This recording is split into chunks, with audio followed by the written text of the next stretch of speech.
Down,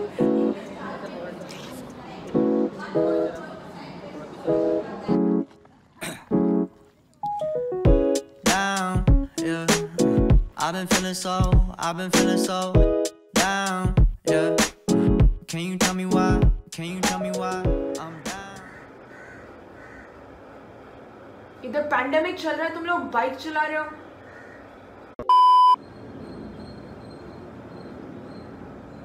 Hello and welcome to my channel. I'm Sukhi, and since I was really missing college and being back on campus and running to class and मुझे और कोई content तो मिल नहीं से रहा, we're here. I just want to say right off the bat that I'm not some Air 1 or gold medalist honor student. I couldn't be farther away from that.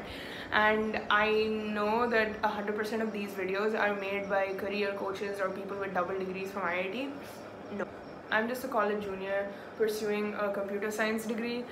And yeah, I keep my grades fairly high, and you know, I had to run to class and remind myself to stay on track. Basically what I'm trying to say is I'm not some prodigy, and although most of the things I'm gonna ramble about now are not never said before, I just sometimes feel like you need someone who's not yourself to tell you certain things, to nudge you out of your little spot of inertia.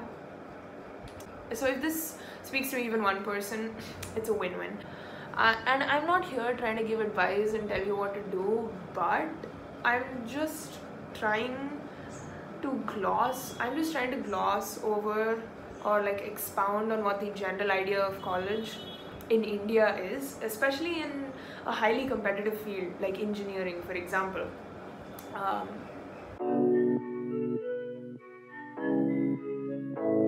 First things first, the learning never stops no matter how old you are, alright? You can never stop fueling your inherent curiosity as a human being, because that's only evolution, right? I mean, also constantly reminding yourself that you are a student of life keeps you grounded, and humility is key for knowledge to find you. It keeps you open to insight and information from your surroundings and the people around you who may know more than you. So basically the thirst never stops, because if it did, we wouldn't have, say, the sunflower conjecture or the Grover search algorithm and stuff like that. So you know, there is literally nothing that the average brain cannot do or cannot learn. There is no impossible and there is no limit.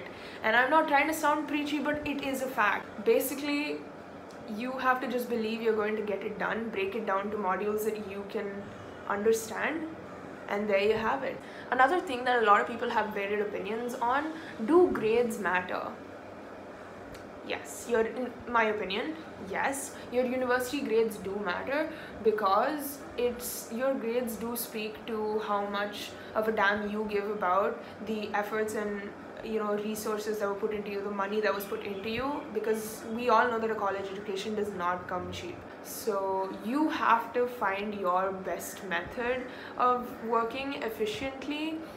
Use the Pomodoro or sit for hours on end. Find your best way to listen to class, take those notes, maintain them, revise regularly. I think a regular practice, especially as a STEM student, is all it takes to keep your grades good. It's important to keep yourself on some sort of schedule with like a calendar in mind. It also helps you log how much work you're getting done and keeps you efficient. Au contraire, it's really important to give yourself a break every so often, because you don't want to push yourself to a point of total burnout, because that sucks.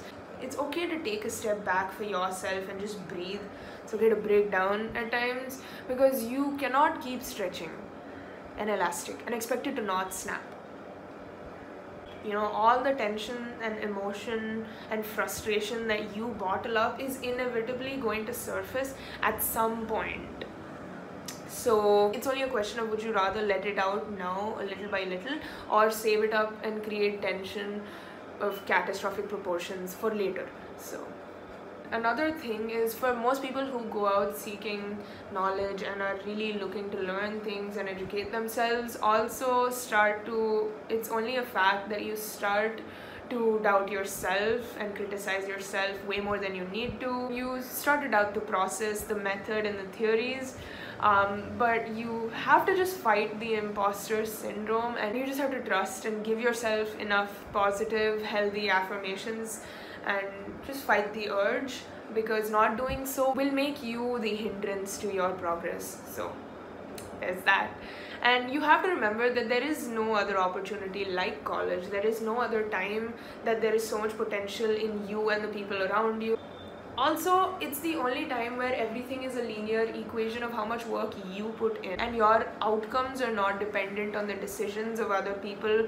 Now, another thing is that you cannot expect to build Taj Mahal without having a basic structural blueprint of it with you. So what I'm trying to say is you cannot work without having certain goals, certain of like feasible goals in mind. So putting yourself on a timeline is very important. So make yourself some achievable goals for like your day-to-day, your weekly, monthly, and yearly goals, so that you feel a sense of accomplishment, because we do need that, and you're not constantly put in situations where you're anxious. It really helps that way. Now, hard work always pays, but the fruition to the hard work that you're doing, you may not be able to see when that's coming.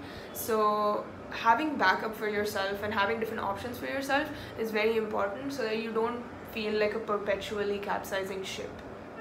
I hope that makes sense. Now, if you're like me and you're in your penultimate year of study, or you're in high school, it's very likely that you're looking for several different options for yourself, and there might be certain steps that you need to take. So prioritizing certain things you need to do, like take the SATs or take the GRE or writing the TOEFL or whatever you need to do. Those things need to be put on a certain timeline, so that really goes a long way.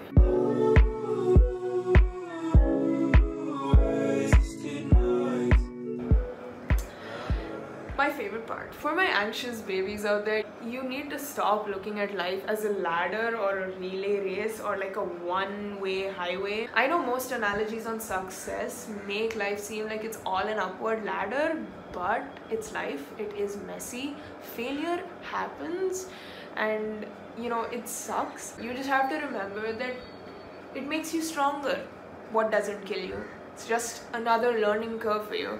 And I just personally feel that growing up in an Indian family, we have a lot of like parvarish, but a lot of kids grow up in a bubble and don't get the chance to really understand things for themselves until they're finally in college, and that really sets them up for not being able to accept failure and rejection. So it's very important to take time to figure things out for yourself and not be influenced by others, because sadly way too many people in an average engineering college don't really give a shit about their degree. All they want to really do is walk through it like it's a gameplay, like you'll get a second chance at it, as opposed to, of course, the good few number of students who actually care about the science and want to contribute with their knowledge and education and want to do something about it to change the world with their engineering. But all that discrepancy directly translates to the lack of good pay in the jobs that most engineers do, and everybody does complain about how engineers are not really respected in this country because the pay and the work aren't exactly proportional, but it's because of something, right?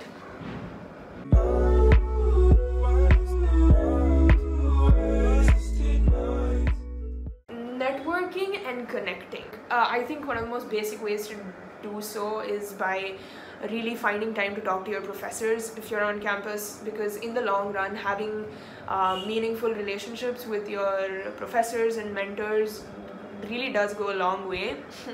And another skill that you have to work on is sending emails, because if you can judge your email writing skills, I feel that your cold email game will be really strong. Because when you're trying to find advice from people who may not know you, the best way to do so is not by writing like a wordy Shakespearean screenplay, but it's by being very concise and to the point.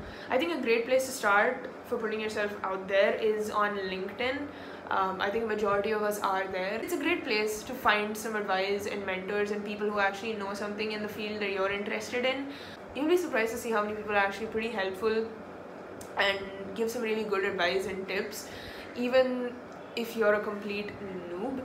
So it's a great way to find yourself an internship and whatnot. However, a good example of something that you should not do is skip back to that time right after freshman year when I was applying to so many internships right off the bat, like no references whatsoever.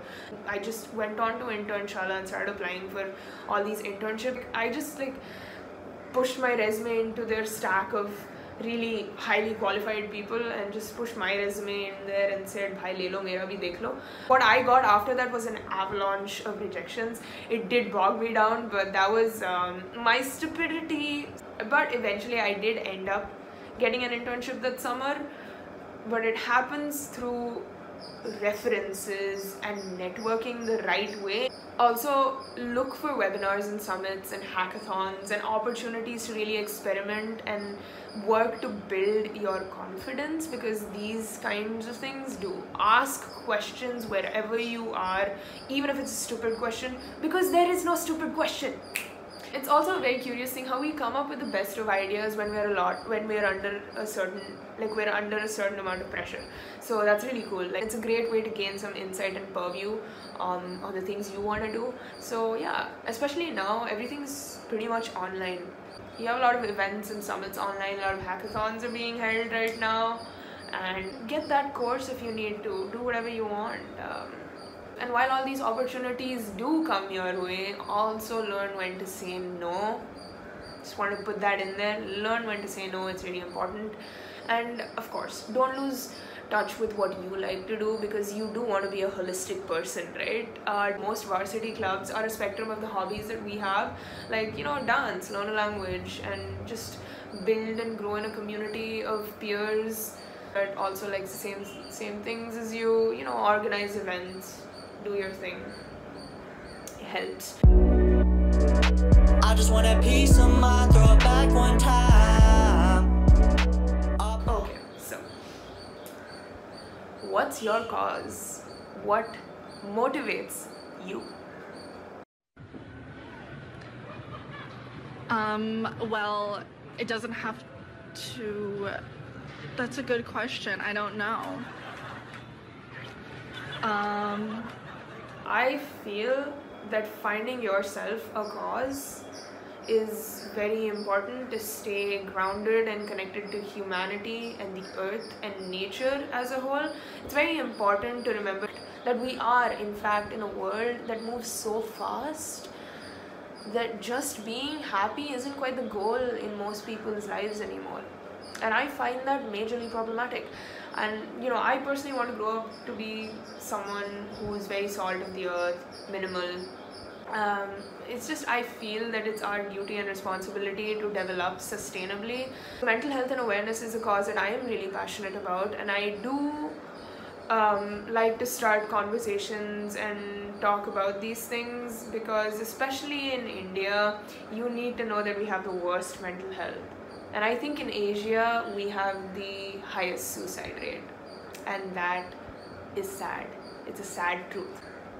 Simply, people don't even believe in learning disabilities like dyslexia. They don't think ADHD and ADD are things. So the oppression of children starts at a very young age. So all that fear and anxiety starts at a very young age.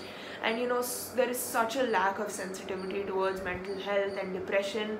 And I think the most common thing to say is, "Ye kya firangi cheez, depression." Shut the up. There is only one world, so you have to give your 100%, because I don't think the end goal forks away from creating a future where you want to live and grow in. So there's literally so many things that need you: education, feminism, equality, and climate change, mental health and awareness, feeding everyone. So you know what, start a grassroots movement, which I know it's a stretch, right? But I just feel in India, this country needs it. Like, it's way overdue for a reform that was led by the future of the country, the educated of the country. You know, you have to educate yourself and give a damn about the country. and you have to talk and start conversations about things with the people around you, and you have to vote and get your news from the right sources and do all of that. And you know, I guess I just want to end by saying hate is very permeable and it's very widespread, which is why we keep reminding each other to spread love and accept people for the way they are, and just understand the fact that what people are now is basically a product of their circumstances and the things that they come from. I think in the long run, all this acceptance of the people around you actually keeps you happy, so do it for yourself. Just be woke, man. Anyways, bye. I hope you liked watching this video. Yeah, see you in a while.